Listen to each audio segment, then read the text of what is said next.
The old brick building had stood at the corner of Elm and Hawthorne for as long as anyone could remember, its once grand facade now cloaked in ivy and shadows.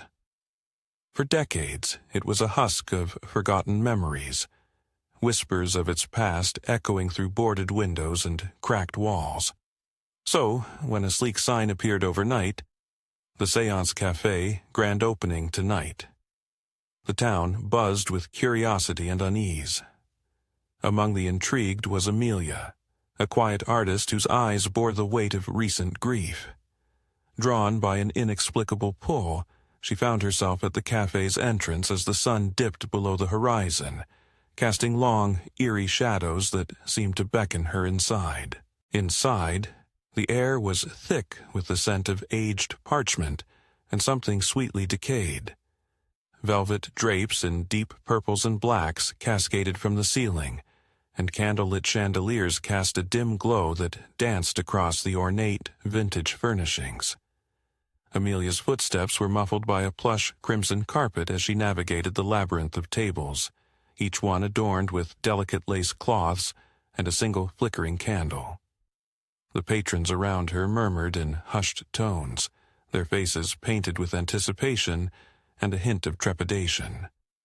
A waiter materialized beside her, tall and gaunt, with eyes that seemed to peer straight into her soul. "Welcome," he whispered, his voice like rustling leaves. "May I show you to your table?" She nodded numbly, allowing herself to be guided to a secluded corner. As she settled into the high-backed chair, Amelia couldn't shake the feeling of being watched. The waiter returned with a teacup of some steaming, fragrant brew. "It's on the house tonight," he said with a ghost of a smile before slipping away. She raised the cup to her lips, the warmth seeping into her cold fingers. Suddenly, a familiar voice drifted from behind her. "It's been a while, hasn't it, Leah?" Her heart lurched. She turned slowly, scarcely daring to hope. There, sitting across from her, was Jonathan, her fiancé who had passed away 6 months prior. His eyes shone with the same mischievous glint, his smile just as she remembered. "Jonathan," she breathed, tears welling up. But how? Around the café, similar reunions were unfolding. Gasps and sobs mingled with joyous laughter as loved ones reconnected. The air hummed with a surreal energy. Amelia and Jonathan talked for hours, about life, art, the unfinished plans they once made. It was as if time had folded in on itself, granting them this impossible moment.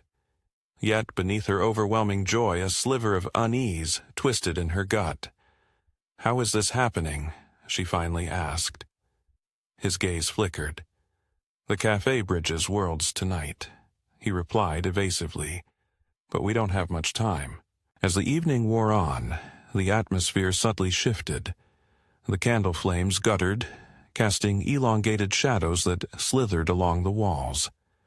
The air grew colder, and an oppressive weight settled over the room. Jonathan's expression darkened. "Amelia, there's something you need to know." His voice was strained, urgent. "This place, it comes with a cost." She frowned. "What do you mean?" He gripped her hand tightly, his touch icy. "Each visit strengthens the curse that binds us here. The cafe demands a sacrifice to keep the veil open." The color drained from her face. "A sacrifice?" He nodded grimly. "A soul must stay so others can move on." Panic bubbled within her. She glanced around to see the initial joy on patrons' faces morphing into confusion and fear. The ghostly waiters now loomed closer, their eyes voids of darkness. Doors that once led outside were replaced with unending hallways.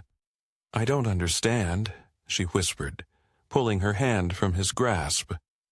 Jonathan's form flickered, momentarily revealing a gaunt, tortured figure beneath his handsome facade.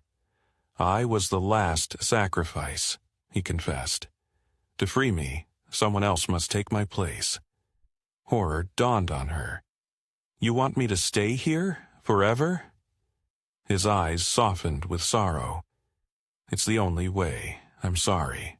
Amelia's mind raced, dread clawing at her throat. No, there has to be another way. She stood abruptly, the chair scraping loudly against the floor. The other patrons were similarly distressed, some pleading with their spectral loved ones, others frantically searching for an exit. The waiters closed in, their movements predatory. You can't leave, one hissed. The choice has been made. Desperate, Amelia shoved past Jonathan and began weaving through the maze-like corridors of the cafe. The walls seemed to shift and stretch, corridors looping back into the main hall. The building was alive, a pulsating trap. Her breathing grew ragged as she stumbled upon a service door tucked behind heavy drapes. She yanked it open to reveal a narrow staircase spiraling downward. Without hesitation, she descended, the sound of the pursuing waiters echoing above. The stairs emptied into what appeared to be the original basement of the building, a stark contrast to the ornate decor above. Cold stone walls and scattered debris greeted her, the air damp and stale. A solitary light flickered at the far end, illuminating a heavy wooden door banded with iron. Amelia could hear whispers seeping through the cracks, enticing, pleading. "Stay with us," they beckoned. "Join us." She pressed her palms against her ears, pushing forward. As she reached the door, a hand shot out from the darkness, seizing her wrist. She spun around to face Jonathan once more. His form wavered between the man she loved and something else. Something twisted and tormented. "Don't leave me," he begged, his voice a hollow echo. Tears streamed down her face. "This isn't you," she choked out. "The Jonathan I knew would never trap me here." He recoiled as if struck, the facade slipping to reveal a tortured soul bound by unseen chains. Summoning every ounce of strength, Amelia wrenched free and pushed through the door. A blinding light enveloped her as she stumbled onto the street outside. She collapsed onto the pavement, gasping for air. The night was silent, the cafe behind her dark and lifeless once more. When she looked back, the door she'd escaped from was gone, replaced by an unbroken wall of weathered brick. The chill of the encounter clung to her, but she was free. In the days that followed, Amelia tried to return to her routine, but the memories haunted her. The echoes of lost souls, the weight of unfinished goodbyes. She learned that others had gone missing the night of the cafe's opening, their disappearances shrouded in mystery. As she walked past the abandoned building one evening, she noticed a new sign discreetly placed near the entrance. The Séance Café, one night only return engagement. A shiver ran down her spine. The curse remained unbroken, the cafe hungry for its next sacrifice. Amelia realized the inescapable truth. The veil between worlds had been torn, and some doors once opened can never truly be closed.